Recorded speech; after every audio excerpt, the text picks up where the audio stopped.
Nous amorçons la seconde partie de cette émission qui aborde aujourd'hui la question du textile africain et son devenir. Et pour cela, nous recevons dans cette émission le promoteur du salon du textile africain. Il vient de Burkina Faso. Il est député au Parlement. Merci d'être toujours en notre compagnie. Merci bien, Bouton.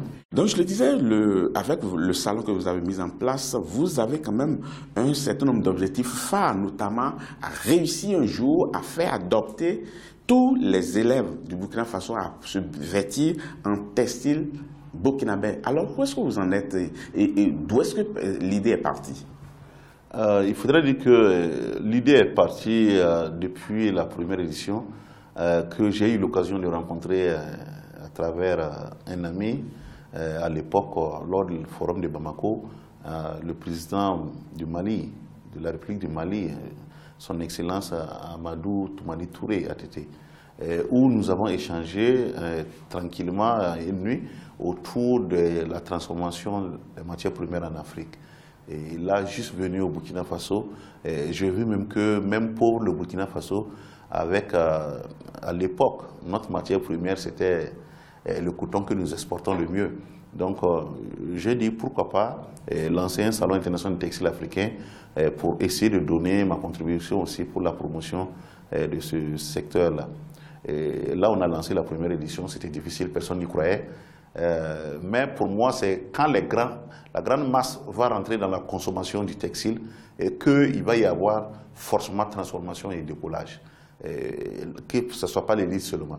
Et là, nous avons lancé, et comme vous le dites, pour moi, les scolaires, ils sont un nombre important que, une fois si ça bouge à leur niveau, il y a deux choses que nous pouvons retenir, c'est-à-dire la quantité de production, mais aussi qu'est-ce que nous sommes en train de les demander d'accepter et de porter après nous.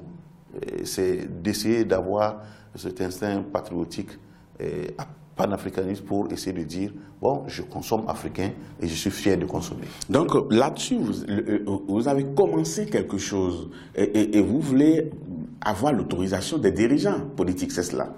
Non, j'ose dire qu'on a dépassé à ce niveau, puisque à la 4e édition, l'année passée, le ministère du Commerce ainsi que le ministère de l'Enseignement de base, on s'est entendu pour essayer de normaliser avant d'avancer. Quand je dis normaliser, vous savez que ces tissus sur le sol du Burkina Faso ne sont pas uniformes de part et d'autre. Donc, il va falloir que les acteurs du domaine, à travers la CMABF, les mettre à niveau. Essayer de voir s'il n'y a pas autre incidence que les enfants ne pourront pas supporter. Il y a la qualité de la teinture, il y a la qualité de la finition pour ce qui est du tissage. Et là, à ce niveau, je pense que nous sommes arrivés avec l'ABNorm qui appartient au ministère du Commerce, la Chambre des métiers qui va désormais labelliser maintenant pour que si on trouve des pagnes, que si ça vient du Burkina Faso, nous pouvons savoir automatiquement à travers... En tout cas, nous avons dit dans cette émission qu'au Burkina Faso, tout le monde porte le Faso d'Afani. Personne n'a attendu d'avoir une autorisation ou bien une normalisation d'abord. Mais si au niveau des établissements publics, on ne l'a pas encore imposé, mais au niveau des privés, ils sont libres de porter l'uniforme qu'ils veulent. Pourquoi aucun privé n'a encore adopté cela? Les scolaires, là, c'est avancé déjà. Parce que vous allez voir des établissements publics et privés qui sont déjà dans le Faso d'Anfani à 100%. Mais ici, ce que nous disons, puisque nous voulons déplacer ce qui existe, les tenues kaki et autres qui sont dans nos établissements, si il faut opter pour un autre choix, il faut tout faire que, en matière qualité-prix, il puisse y avoir un rapport intéressant pour les parents d'élèves. Et vous le savez très bien que toute décision qui n'est pas en faveur ou qui n'est pas compris, il est évident que ça va poser un choc. Et donc c'est pour éviter, pour ne pas faire un demi-tour, marche arrière, il est nécessaire d'essayer de rechercher et de normaliser le produit que nous voulons mettre sur le marché pour les élèves. Voilà désormais 5 éditions du CITA, le salon du textile africain. Quel bilan vous en tirez? Non, un bilan, je pourrais dire que positif du moment où je suis assis avec M. Botton de la Villa ce matin. Je pense que c'est la première fois que le salon atteint ce niveau. Nous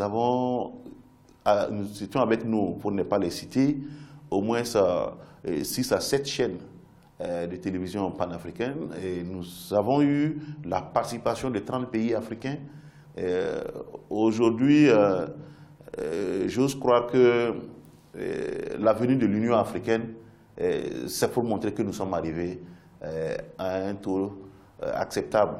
Parce que vous voyez très bien que le président de la Commission de l'Union africaine a accepté parrainer la conférence internationale et dépêcher Madame Charlotte pour le représenter valablement. Et je pense que déjà les résolutions, elle en a fait la tienne, et nous sommes convaincus que l'Union africaine va agir. En tout cas, on a constaté lors du salon que la plupart, sinon pratiquement tous ceux qui participaient au salon étaient habillés en boubou, en façon d'enfané, qui constitue le produit phare local en termes vestimentaires. Tout le monde, y compris nous-mêmes, hein, et vous, tout le temps, ce qui donnait quand même un aspect quand même très très positif à cela. Mais on a aussi entendu ce que disaient les participants en disant qu'il va falloir que l'élite donne l'exemple. Au Burkina Faso, le problème ne se pose pas, mais au niveau africain, disait-il, et j'ai même entendu une participante lever le ton en disant pourquoi les dirigeants africains n'adoptent pas une résolution pour que tout chef d'État qui arrive au sommet de l'Union africaine soit habillé dans une tenue locale. Est-ce que vous pensez que c'est un rêve qu'on peut caresser avec raison et optimisme? Non, je pense que nous ne pourrons pas qualifier cela de rêve. Je peux dire que ça serait un choix. Puisque je me dis que c'est vrai qu'il y a la souveraineté de chaque pays et la dignité de chaque chef d'État, mais il est fort probable que nous puissions atteindre cela, vu le lobbying que nous sommes en train de constituer autour de cet exil africain. Puisque l'Union africaine, aujourd'hui, vous le savez très bien, la Commission économique ne va pas dire le contraire, est dans une position aujourd'hui que s'ils ont des États forts, à la limite, l'Union africaine serait vraiment forte. Mais donc, partant de là, chaque chef d'État va se plaire pour sa dignité. Ce n'est pas de porter le façon d'enfanner de Burkina Faso, mais son propre pays en produit, même si ce n'est pas industriel, mais artisanal. Il y en a qui vivent de ce métier et qu'on pense, si même au-delà de la nourriture, aujourd'hui, c'est la nourriture et l'habillement aujourd'hui qu'on peut dire qu'il y a une concurrence. Donc, ce que nous consommons plus, là où nous dépensons plus, c'est dans l'habillement. Et alors, pourquoi dans nos États, nous n'essaierons pas, pour ce qui est de nos consommations propres nous-mêmes, si c'est l'habillement, pourquoi ne pas essayer de faire le maximum dans nos propres pays? Je pense que chaque chef d'État, normalement, devrait être réceptif. En tout cas, on a constaté que vous n'étiez pas seulement entre vous burkinabés, on a vu des participants venus d'un peu partout, d'au moins 30 pays, et avec des stylistes, et vous les avez mis en concurrence. Et quel est le but? Non, c'est pour dire que nous sommes convaincus d'une chose, c'est la demande qui peut forcer l'offre à proposer ce qui est de qualité. Et pour que cette demande se mette en valeur, il faudra aller chercher ceux-là qui donnent le goût, ceux-là qui peuvent modifier les habitudes vestimentaires des citoyens. Et c'est ceux-là, c'est les stylistes et les mannequins. Donc, au lieu de se camper dans un milieu un peu en vase clos fermé, comment ne pas ouvrir pour permettre aux couturiers de Cotonou, de Douala ou bien de, je ne sais pas, de Cap ou bien de Bamako, de pouvoir compétir. Et je pense que c'est à ce niveau maintenant, nous allons voir qu'il y a des stylistes aussi, et des gens qui peuvent trouver de l'emploi et trouver une autre vie à travers le stylisme et le mannequinat et pour pouvoir s'exprimer. Et là, vous avez vu que même le défilé, nous le faisons en air public en déposant des milliers de chaises pour que le public puisse venir quand ils veulent, sans être forcés, pour voir. Parce que sans le constat, souvent il est très difficile. Mais vous savez que c'est 50 000, 100 000 généralement, les défilés de Mose en vase clos. Après 5 éditions du salon du textile africain, comment est-ce que vous voyez l'avenir? Non, je pense que l'avenir, c'est de toujours chercher le crédit de l'Union africaine et des institutions sous-régionales c'est de voir maintenant comment mettre en exergue, si le textile n'est pas artisanal seulement, il y a les industries sur le continent africain. Et la prochaine édition, s'il y a des parades au niveau artisanal, nécessairement, nous allons pouvoir avoir, pour ne pas citer ces usines, de la Côte d'Ivoire, du Nigeria, de l'Éthiopie, nous allons pouvoir aussi également montrer à toute l'Afrique, grâce à vous les médias, qu'en réalité, ça ne sert à rien de traverser la mer pour aller chercher. Ça existe déjà sur le continent africain. Et vous n'excluez même pas, organiser, délocaliser le salon, hein, que ce ne soit pas seulement au Burkina Faso qu'on l'organiserait. Vous pensez que c'est possible de le délocaliser dans notre pays prochainement? Bien sûr, il est probable puisque les responsables guinéo-équatoriens, patrons du salon du textile 2018, étaient vraiment édifiés.